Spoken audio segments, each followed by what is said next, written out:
सकलललिता श्रीविशाखान्वितं च। जय श्री कृष्ण चैतन्य प्रभु नित्यानंद, श्री अद्वैत गदाधर शिवासादि गौर भक्त वृंदा। हरे कृष्णा कृष्णा कृष्णा हरे हरे, हरे राम राम राम हरे हरे।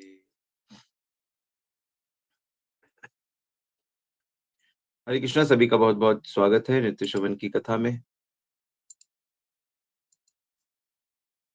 आशा करता हूँ आप सबकी भक्ति बहुत अच्छे से चल रही होगी।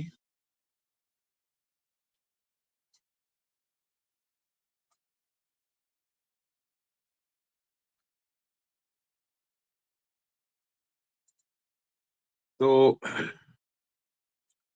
भगवत प्राप्ति करनी है सबको, उसी से मनुष्य परम सुखी होगा, अन्यथा वो लड़ता झगड़ता रहेगा। और परम सुख, भगवत प्राप्ति जो है वो भगवत भक्ति से होती है, प्रेम से होती है।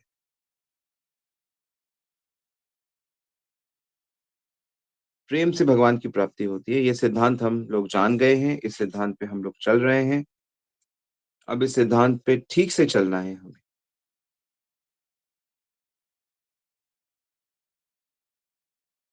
हम लोग अविनाशी हैं,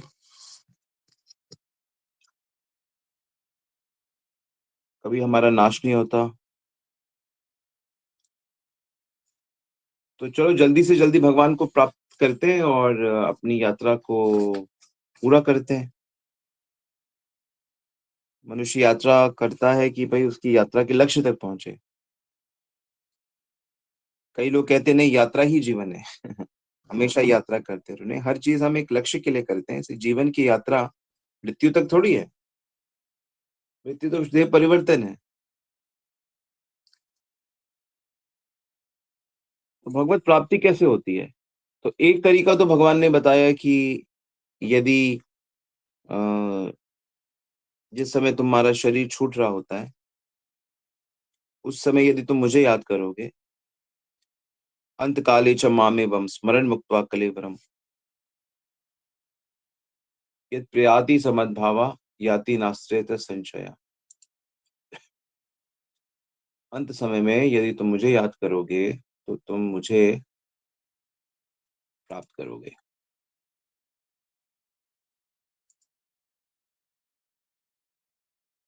8.7 है शायद। हाँ, नहीं,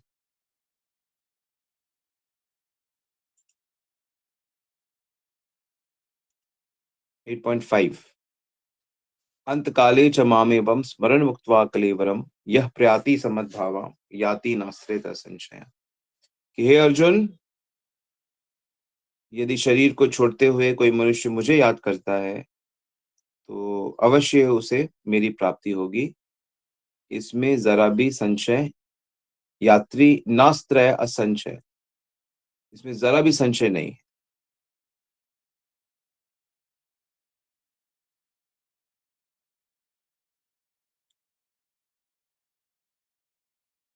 अब सवाल ये उठता है कि अंत समय कब है? क्या किसी को पता लग जाता है कि मेरा अंत समय आ गया है?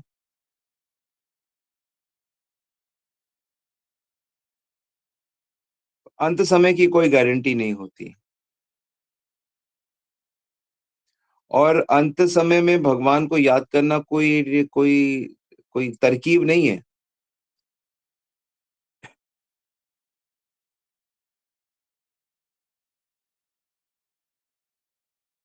मद भावा, भाव की भगवान भाव करते हैं। भाव जो होता है, मूड होता है। भाव का क्या मतलब होता है? इसका भाव क्या, इसका मूड क्या है? मूड मिशन होता है ना, जैसे भाव, स्वभाव, एकदम से नहीं होता है वो। तो जीवन के अंत में मनुष्य स्वाभाविक उसी चीज को याद करेगा जो उसने पूरे जीवन भर विकसित किया है।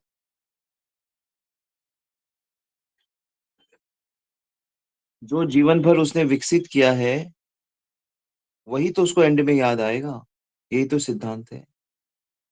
इसीलिए साधना भक्ति बड़ी महत्वपूर्ण हो जाती है। बेसिकली हम सब लोग साधना भक्ति ही कर रहे हैं। हम लोग पूरी जोर लगा के अपने मन को भगवान में लगाने की कोशिश कर रहे हैं, और हमारी जो पूरी चेतना है वो ये है कि हमें अपने तन को सुखी करना है, मन की मांगों को पूरा करना है।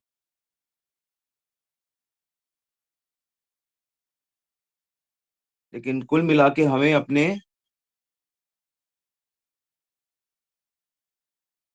प्रैक्टिस करनी है कि हम अपने मन को श्री कृष्ण में स्थिर कर सकें जीवन भर। क्योंकि जिस चीज़ से बार-बार जिसके साथ हम कॉन्टैक्ट रखेंगे, वही चीज़ से हमारी आसक्ति हो जाएगी।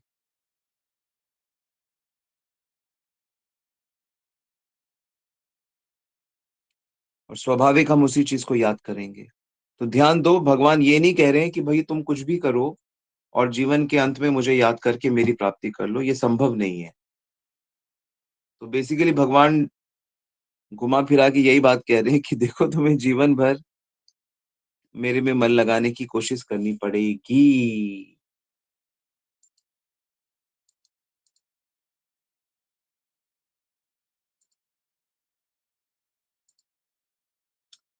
तस्मात् सर्वेषु कालेषु माम् अनुस्मर युध्य च मयि अर्पिता मनो बुद्धिर मामे एष्यस्ते असंशयम्। कि हर समय अगर तुम्हें लड़ाई भी करनी पड़ रही है अर्जुन, अगर तुम्हें लड़ाई भी करनी पड़ रही है, तो मेरा ध्यान करते हुए लड़ाई करो, मेरी आज्ञा में लड़ाई करो, मुझे देखते हुए लड़ाई करो। मैं सबके अंदर मुझे देखो, सब में देखते हुए करो लड़ाई। मेरे को भूले बिना तुम लड़ाई करोगे तो बंध जाओगे, तो बुरा फल होगा। अपना मन, बुद्धि मुझको समर्पित कर दो, मेरी आज्ञा से चलो।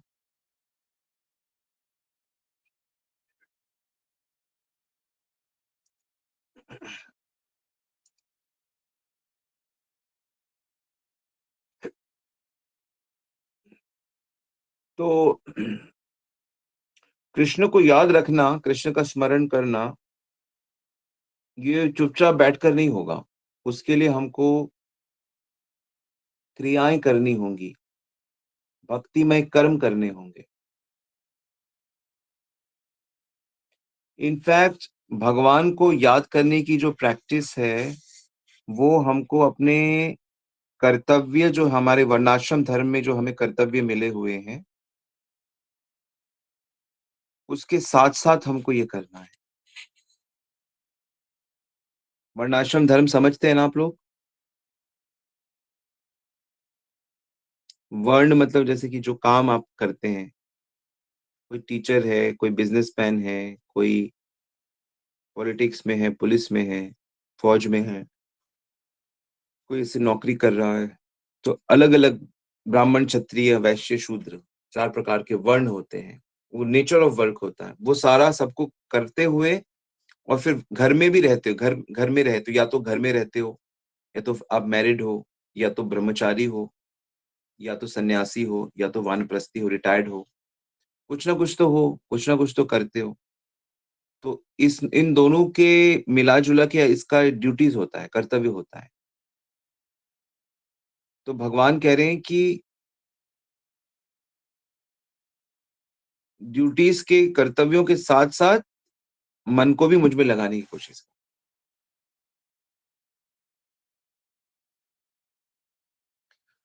और भगवान में मन लगाने का जो सबसे शक्तिशाली तरीका है, वो है हरि नाम संकीर्तन। भगवान में मन लगाने का सबसे शक्तिशाली तरीका है हरि नाम संकीर्तन। आप अगर नाम संकीर्तन करते हो, तो जप के रूप में तो करते ही हो आप, माला तो करते ही हो। बेसिकली क्या है माला? माला बेसिकली मन को भगवान में लगाने का सबसे पावरफुल तरीका है। भगवान को याद करने का सबसे आसान तरीका है, और नाम में भगवान भी होते हैं, तो ये और आसान हो गया। नाम पवित्र करता है तो और बढ़िया हो गया। नाम के संपर्क में आने से मन हल्का हो जाता है, शुद्ध हो जाता है। पवित्र करता है ना ये। तो इसलिए मनुष्य को कलयुग में भगवत नाम से बहुत अच्छे से अपने आप को जोड़ लेना चाहिए। उसे अपने लाइफ़स्टाइल को इस तरह से बना लेना चाहिए कि उसके जीवन में नाम चारों तरफ आ जाए। देखो ये हमारे ऊपर है कि हम अपनी लाइफ़ स्टाइल कैसे बनाते हैं। कई लोग हैं अपनी लाइफ़स्टाइल एक्सरसाइज़ के हिसाब से बना लेते हैं। एक्सरसाइज़ एक्सरसाइज़ यहाँ पे भी डंबल रखेंगे, वहाँ पे भी पुल-अप्स, सिट-अप्स करने की जगह बना लेंगे, जिम में जाएँगे, पोस्टर्स लगाएँगे वैसे, वैसे दोस्त बनाएँगे, वैसे फ़िल्में और वीडियोज़ देखेंगे। इस तरह मतलब वो अपना लाइफ़स्टाइल पूरा एक्सरसाइज़ के इर्द-गिर्द घुमा देते हैं। ऐसे ही कुछ लोग फूडी होते हैं, फूडी मतलब उनको खाना-पीना बहुत पसंद होता है। तो उनका लाइफ़स्टाइल ऐसे ही होगा कि चलो वीकेंड्स में हम लोग दूर जाके किसी बढ़िया रेस्टोरेंट में खाया करेंगे, दिन में कई बार ऐसा किया करें मतलब इस तरह। अब जो लोग किसी कॉम्पिटिटिव एग्ज़ाम का तैयारी कर रहे हैं, तो वो लोग अपना लाइफ़स्टाइल ज्ञान के आधार पे सेट कर लेते हैं। सुबह को ये पढ़ना है, दोपहर को ये पढ़ना है, रात को हल्का ये पढ़ना है, ये रिवीजन करना है, ये लाइब्रेरी जाना है, ये वाले वीडियोज़ देखने हैं, ये वाला ग्रुप टेस्ट लेना है। इस तरह से पूरा एक लाइफ़ सर्कल होता है। ठीक उसी प्रकार हमें अपने लाइफ़ को, जो भी लाइफ़ हमारे पास है, हमको उसको इस तरह से डिज़ाइन करना है कि दिन भर में, हफ्ते भर में हमारे जीवन में कीर्तन, कथा, जप करना, दर्शन करना, ये सब ओत-प्रोत हो, ओत-प्रोत। अब जैसे हम लोगों ने नियम बनाया कि हम लोग जब कुछ मैं भक्तों को लेके मंदिर जाता हूँ हर एकादशी, चलो सब मंदिर और वहाँ जाके घंटा, डेढ़ घंटा हम कीर्तन करते हैं, कीर्तन करना है। कुछ हफ्ते में कुछ दिन फिक्स कर दिए, अब इन इस समय पे कीर्तन करना है। कभी किसी के घर गए, चलो पहले कीर्तन करो। एक लाइफ़स्टाइल इस तरह से सेट कर लो आप कि भगवान का नाम, भगवान का जप, भगवान की नाम आपके जीवन में बस आता ही रहे। क्यों? क्योंकि नाम जप ही कलयुग में भगवान को याद करने का सबसे शक्तिशाली तरीका है। इससे शक्तिशाली कोई तरीका नहीं है शास्त्रों में। मैं आपको बहुत सारे इसके उदाहरण स्क्रिप्चर से दे सकता हूँ। बहुत सारे हैं। भागवत तो कहती है कि आपन्नः संसृति घोरम यन्नाम विविशो गृहन् तत् साध्यो विमुच्येता यद् बिभेति स्वयं वः। कि जो लोग जन्म मृत्यु में गिरे हुए हैं, जो लोग हम लोग गिरे हैं ना जन्म मृत्यु में, अगर हम लोग विवश होकर भी भगवान का नाम लेंगे, तो भी हम बड़े से बड़े भय से बच जाएँगे। विवश होके कि हाय हाय प्रॉब्लम हो गई, चलो भगवान का नाम लेते हैं। तो सोचो कि जब सोच समझ के रेगुलर नियम से, श्रद्धा से, प्रेम से हम जब भगवान का लेंगे तो हमारा जीवन कितना अ, आलीशान, और आलीशान मतलब कि बड़ा सुख से आलीशान।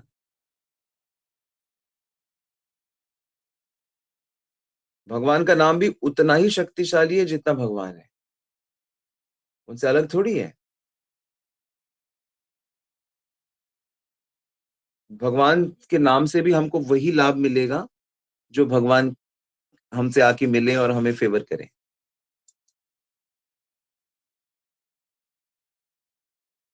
और जितने भी महापुरुष हुए हैं, उन सब ने जब लज्जा छोड़कर, जैसे नारद जी का उसमें एग्ज़ाम्पल आता है, नारद जी कहते हैं कि जब मुझे भगवान ने कहा कि तुम्हारे अंदर अभी अ, काफ़ी सारी कमियाँ हैं, उनको भगवान ने अपनी एक झलक दिखाई थी। वो छोटे थे, एक बालक थे 5 साल के, तो अपनी झ वो ध्यान लगा रहे थे भगवान पे, तो भगवान ने एक झलक दिखा दी, फिर गायब हो गए।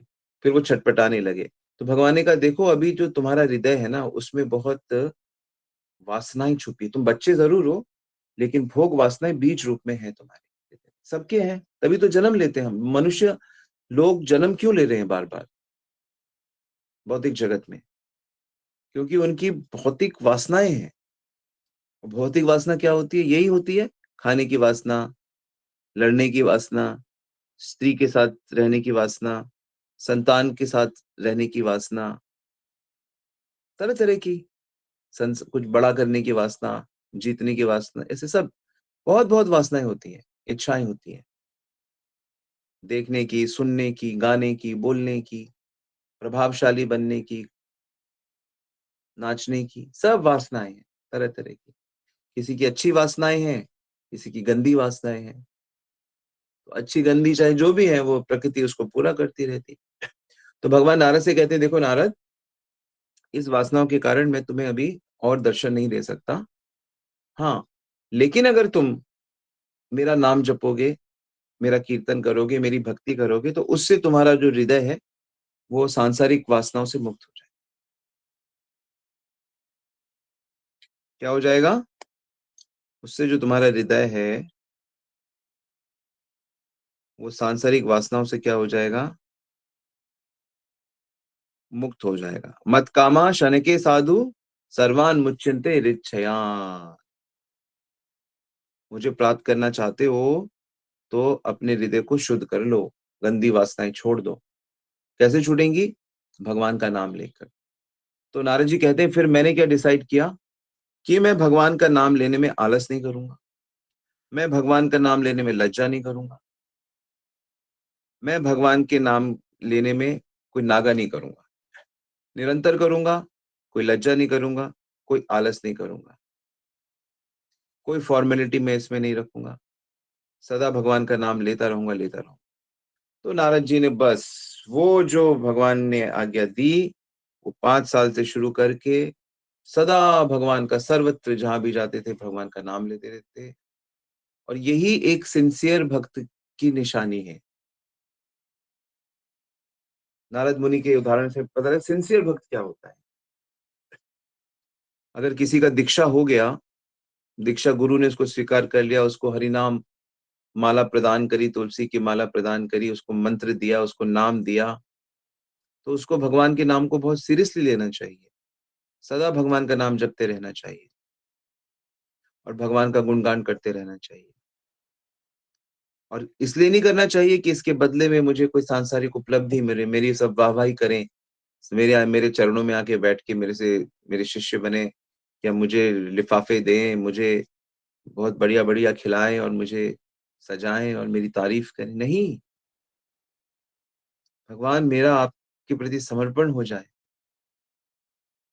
केवल एक इच्छा, कैसे आपके पास आऊँ, कैसे आपकी सेवा करूँ। तो ये इच्छा ही अगर वो प्रबल करता रहेगा तो उसका भाव बन गया, उसका मूड बन गया ये।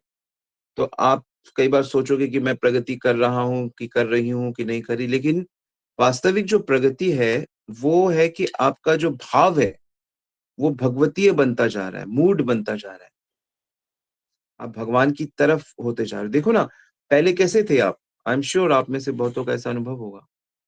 पहले आप किस डायरेक्शन में जा रहे थे, लेकिन अब हम सबका जो मूड है, वो भगवान की तरफ झुकता जा रहा है और जीवन का यही परम लक्ष्य है। और ऐसे लोग किसी से द्वेष नहीं करते, किसी से ईर्ष्या नहीं करते, किसी से इनका 36 का आंकड़ा नहीं होता है। इनका एक ही काम होता है, भगवान को याद करना, भगवान की भक्ति करना, उसके उसी में लगे रहना बस, दिन-रात, सुबह-शाम।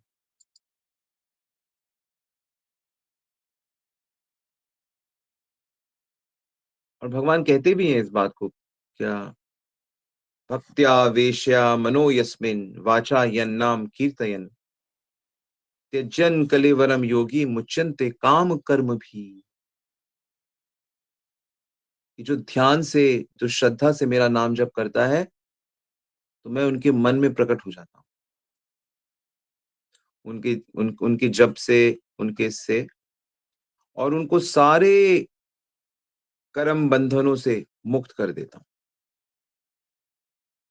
1:9:23 भागवत में आप चेक कर लेना। भक्त्या आवेश जिसका आवेश हो जाता है, मेरे में मन लग जाता है और वो मेरे नाम जप में लगा रहता है, तो मैं उसको हर चीज़ से मुक्त कर दूँ। देखिए कितना सुंदर भगवान वादा कर रहे हैं। भीष्म जी को ये बातें बताते हैं। भीष्म जी को भी क्योंकि सब जप करते थे।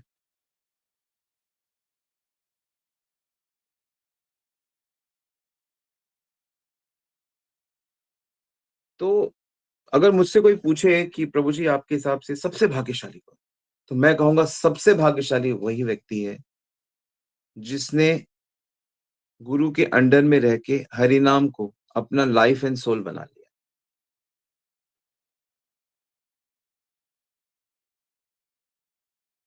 तो बड़े भाग्यशाली लोग हैं ये लोग, बहुत भाग्यशाली। और आप चेक कर सकते हो, आप में से कई लोग ऐसे होंगे जिनको बहुत कुछ-कुछ डर लगता होगा। डर लगता है किसी को? किसी चीज़ से? कहीं मैं बीमार ना पड़ जाऊँ, कहीं मेरी मृत्यु ना हो जाए, कहीं कुछ चोरी ना हो जाए, कहीं ये ना हो जाए, वो ना हो जाए। एतन्नि निर्विधिमानानां इच्छितामकुतो भयम्, योगिनां नृपनिर्णितां हरेनाम अनुकीर्तनम्। सुखदेव गोस्वामी कहते हैं कि भगवान का निरंतर नाम जप करना, ये सबसे अच्छा तरीका है भय रहित होने का, सक्सेसफुल होने का। चाहे आपके अंदर काफ़ी वासनाएँ हों, चाहे कोई वासना ना हो। सभी श सभी ऋषियों ने एक ही चीज़ को फाइनली कहा है कि बस भगवत ज्ञान और भगवत नाम, इसी से लाइफ में परफेक्शन आ जाएगी। तो कहने का मतलब ये है कि अंत समय में भगवान की याद ऐसे नहीं आएगी। ये बेसिकली भाव होता है, मूड होता है, जो हम लोग धीरे-धीरे विकसित करते हैं। धीरे-धीरे हम उसको विकसित करते हैं।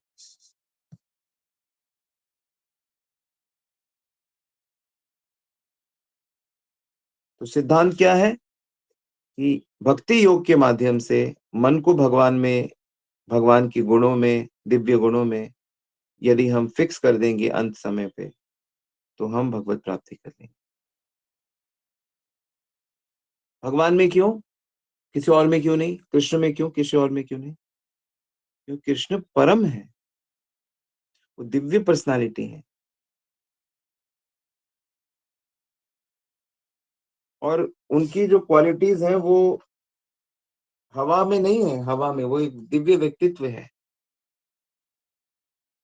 तो यदि कोई जीवन भर इसका प्रयास नहीं करता, प्रैक्टिस नहीं करता, साधना नहीं करता, तो नेचुरली कुछ दूसरी चीज़ करेगा। तो जो दूसरी चीज़ करेगा, उसको अंत समय में वही याद आएगा और जो भक्ति करेगा, जो अपने माइंड को कृष्ण में फ़ोकस करने की कोशिश करेगा, उसे भगवान याद आएँगे। भगवान बोलते भी हैं इसके बारे में ना। अ,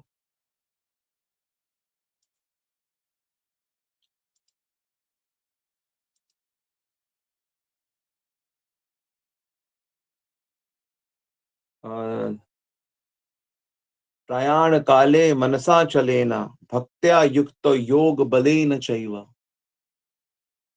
कि जब शरीर छूटेगा, तो उस समय जो भक्ति रूपी योग किया है अपने जीवन पर, उसके बल से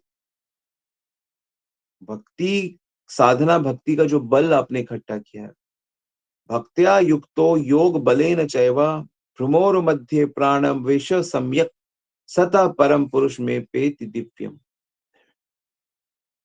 फिर उससे वो अपने माइंड को मेरे पे फिक्स कर देता है।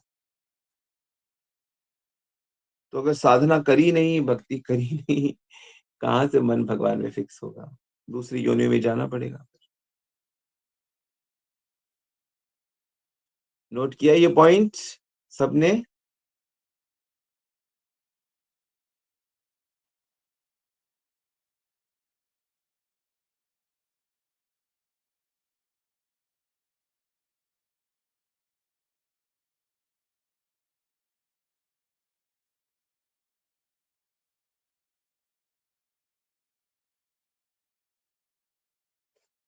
तो प्रैक्टिस करनी है, प्रैक्टिस करनी है। तो बहुत से लोग कुछ-कुछ चक्र को जगाने की भी बात करते हैं। हमारे अष्टांग योग में कई योग, दूसरे-दूसरे योग भी हैं, षट चक्र होते हैं। लेकिन जो शुद्ध भक्ति का रास्ता है वो सबसे अच्छा होता है। और इस युग का जो समय जो चल रहा है ना, इस समय पे दूसरी-दूसरी चीज़ें इतना अच्छा काम भी नहीं करती। इस युग में तो चैतन्य महाप्रभु ने इसका प्रचार भी किया और दिखाया भी। इस युग में सबसे अच्छा जो शुद्धिकरण का तरीका है, वो भक्ति, और भक्ति योगी देखे जाते हैं कि बड़ा शुद्ध रहते हैं। बाकी लोग तो नहाते भी नहीं है।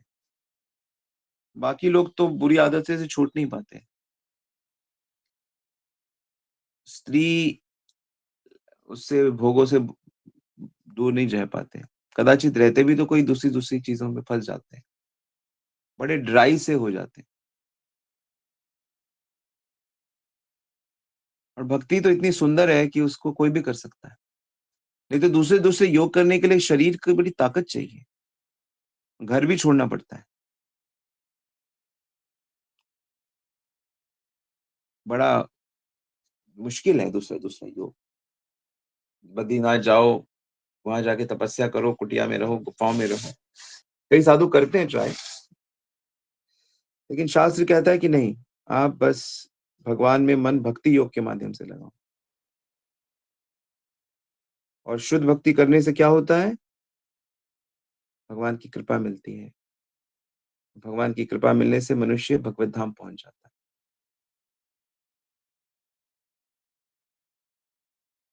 और दूसरे-दूसरे योग करने से क्या होता है ना, दूसरी-दूसरी चीज़ों में मन चला जाता है। जैसे कि योगी लोग जो होते हैं, वो सिद्धि प्राप्त करना चाहते हैं, बहुत ताकत प्राप्त करना चाहते हैं। ज्ञानी लोग क्या चाहते हैं कि कोई कष्ट ना हो उनको। कर्मी क्या चाहते हैं, जो कर्म करते हैं, वो चाहते हैं कि उनकी इच्छाएँ सब पूरी हो। और भक्त क्या चाहते हैं कि भगवान प्रसन्न हो, भगवान खुश रहें। भगवान को तो प्रसन्न करने के लिए भक्त नरक में जाने के लिए भी तैयार है। गोपियों की बड़ी सुंदर कथा है, फिर कभी सुनाएँगे। तो भक्त बनना है हमें। भक्त ही भगवान को याद कर सकता है। भक्त एक्चुअली भगवान को भूलता नहीं है कभी। आप सबको भक्त बनना है। तब आप हमेशा भगवान को याद रखोगे, फिर अंत समय या क्या समय, निश्चित भगवत प्राप्ति होगी। तो बेसिकली जो-जो भाव, जो-जो मूड, जो-जो मेंटालिटी हम विकसित करेंगे, वही हमारा लक्ष्य हो जाएगा। ठीक है? इसलिए भक्ति के प्रोसेस को, नियमों को बहुत ईमानदारी से करना है। कई बार क्या होता है, भक्त लोग गाफिलता करते हैं, असावधान हो जाते हैं। कुछ दिन किया, फिर नहीं किया, फिर कुछ किया, फिर ऐसे। और दृढ़ता नहीं आती फिर, समर्पण नहीं आता। एक कदम आगे गए, 2 कदम पीछे गए, एक कदम आगे गए, 1 कदम पीछे, 1 कदम आगे, 2 कदम पीछे। तो ऐसे आगे कैसे जाएँगे? चेतना कैसे ऊपर उठेगी? लोग सोचते हैं कि दीक्षा हो गया है, माला मिल गई है, अभी हमको सब पता हो गया, अब हो गया हमारा। अरे दीक्षा का मतलब होता है शुरुआत, इनिशिएशन। इनिशिएशन मतलब शुरू हुआ है। अब मन को फिक्स करो।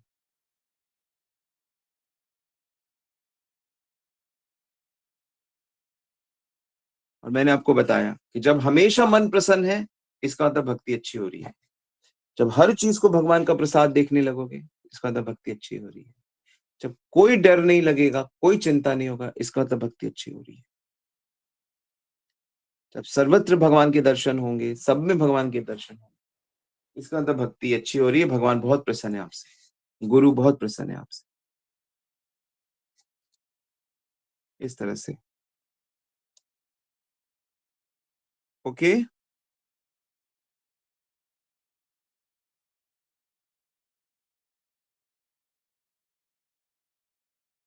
हरे कृष्णा। किसी का कोई प्रश्न?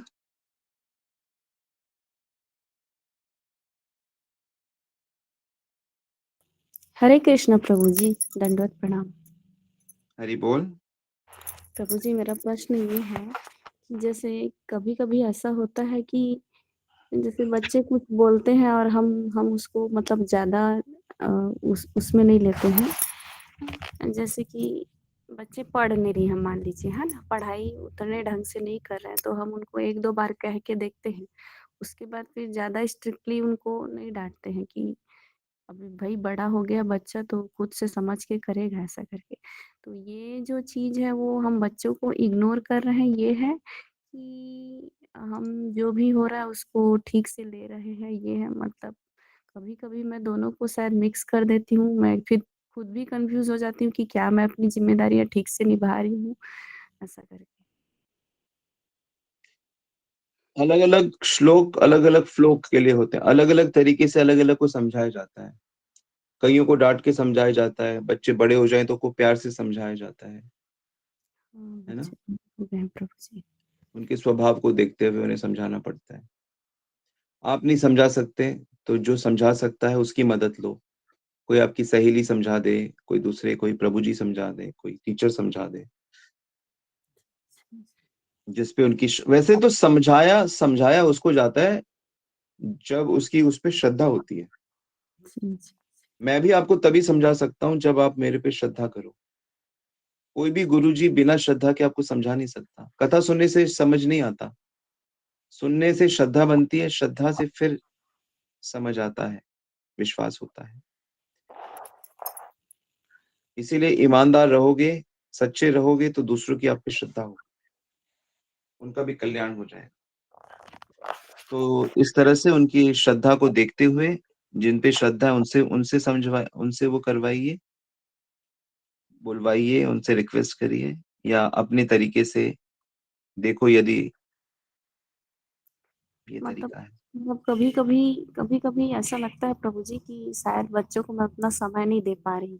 बट जब उनको समय देने जाओ ना तो फिर वो अपने में बिज़ी हो जाते हैं, अपना मोबाइल, अपना गेम वगैरह। तो ऐसा लगता है आखिर इनके साथ बैठ के भी क्या मतलब? मतलब आप बच्चे ऐसा करिए, आप उनके लाइफ में कृष्ण भक्ति इंट्रोड्यूस कराइए। उनको एक माला जप करने का नियम उनके जीवन में जुड़वाइए। वो प्रसाद को समझें कि प्रसाद क्या होता है, वो प्रसाद खाना शुरू करें, दूसरी चीज़ें ना खाएँ। उनको भक्ति उनको उनको कृष्ण को दे दो आप, कि उनकी डोर कृष्ण के हाथ में दे दो। उनको ऐसा समझाओ आप, बाकी सब ठीक हो जाएगा। जी, जी। ठीक है? जी प्रभु जी। उनके जीवन में आप जिसका भी कल्याण चाहते हो, आप उसको कृष्ण भक्ति लाके दे दो। कृष्ण भक्ति यानी कृष्ण नाम दे दो, कृष्ण भक्ति समझा दो। और उससे ज़्यादा कल्याण हो नहीं सकता। बस उसमें अब प्रगति करने की ज़रूरत है। ठीक है? जी, जी, जी प्रभु मेरी जी। शुभकामनाएँ। ओके, थैंक यहाँ यू। प्रश्न है आर्यन प्रभु का, प्रभु जी ये जो भक्ति आवेश वाली बात बताई कौन-सा श्लोक है? ये भीष्म देव का जो शरीर छोड़ते हैं ये पहले कैंटो के 9th चैप्टर का मेरे ख्याल से इक 21, 22, 23, 24 में से कोई होगा।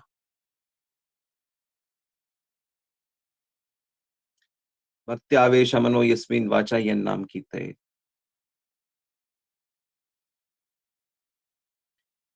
23 नंबर है, 1-9-23 भागवत पुराण, ठीक है?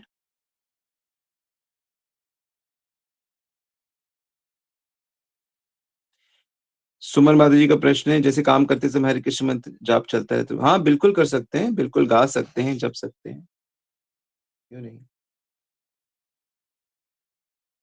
हाथे काम मुखे नाम, बंगला में कहावत है, हाथे काम मुखे नाम, हाथ से काम करते रहो, मुख से नाम लेते रहो, ठीक है? ओके, यहाँ पे प्रश्न है, यदि घर के सदस्य ही तामसिक नेचर के हैं, तो हम यहाँ यह जानते हैं कि वो गलत हैं, तो कैसे उनको समझाया जाए या उनके हाल पर छोड़ दें? नहीं, तामसिक है तो दिक्कत देगा आपको, तामसिक तो लड़ेगा आपसे, तो उनको सात्विक बनवाइए, कोशिश करिए। जब तमोगुण ज़्यादा हो तब ना करिए, सुबह के समय, किसी छुट्टी के समय, किसी मंदिर मंदिर में ले जाओ, किसी सत्संग में ले जाओ, मौका देखो, प्रे करो, प्रसाद खिलाओ और समझाओ धीरे से। जैसे मैं अभी प्रतिभा जी को कह रहा था, प्रभा जी को, कृष्ण भक्ति इंट्रोड्यूस कर रहा हूँ। जगत रहने लायक थोड़ी है, जगत में तो सब हरि बोल है, लेकिन थोड़ा कृष्ण भक्त हैं, भक्तों के साथ रह सकते हैं। भक्ति सिद्धांत महाराज कहते हैं भक्तों के साथ रहना बड़ा मुश्किल है, आपको बहुत सहनशील बनना पड़ेगा, और अभक्तों के साथ तो संभव ही नहीं, रह ही नहीं सकते, इम्पॉसिबल है रहना। भक्तों के साथ रहना मुश्किल है, क्योंकि हमको आपको सहनशील बनना, क्योंकि भक्त पक्के नहीं है ना, लेकिन अभक्तों के साथ तो रह ही नहीं सकते, रहा ही नहीं जा सकता। और विशेष करके जिनको थोड़ा भक्ति का टेस्ट मिल गया है, वो तो अभक्तों के साथ रह ही नहीं सकते। हम लोग नहीं रह सकते भक्तों के साथ, मतलब रहेंगे तो हम उनको प्रचार करते रहेंगे, उनको कृष्ण के बारे में बताते रहेंगे।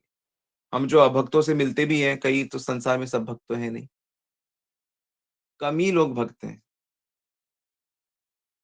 गुरु महाराज कहते हैं कि जैसे जेल में ज्यादातर लोग जेल कैदी होते हैं, कुछ लोग होते हैं जो पुलिस है, जेलर है, सफाई वाला है, कुछ लोग होते हैं। तो ऐसे ही इस पूरे जगत में सब भोगी हैं, सब पापी हैं, सब बदमाश हैं। कुछ इक्के दुक्के होते हैं जो भक्ति कर रहे होते हैं, ऐसा है।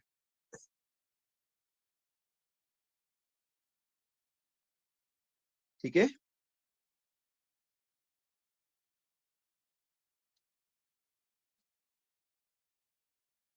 ओके, यहाँ प्रश्न है, हरे कृष्णा, अब तक मेरी दीक्षा नहीं हुई है, पर मैं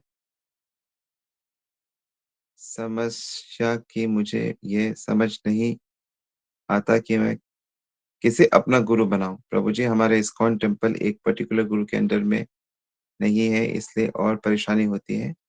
हम किसी को गुरु के प्रति श्रद्धा और निष्ठा, किस गुरु के प्रति, हम कैसे गुरु के प्रति, प्रभु अगर गुरु की कथा श्रवण करो तो मैं कंफ्यूज हो जाती हूँ कि मैं किन को अपना गुरु बनाऊं, मेरा मार्गदर्शन।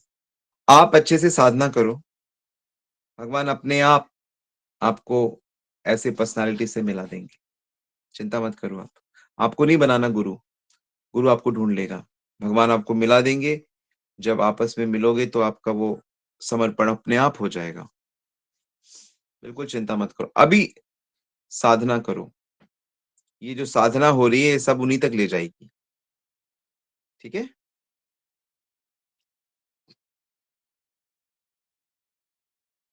भगवान पे छोड़ो, ये भगवान का काम है, आप तो बस साधना करो। कौन सी जमीन में बीज लगेगा, वो भगवान का काम है।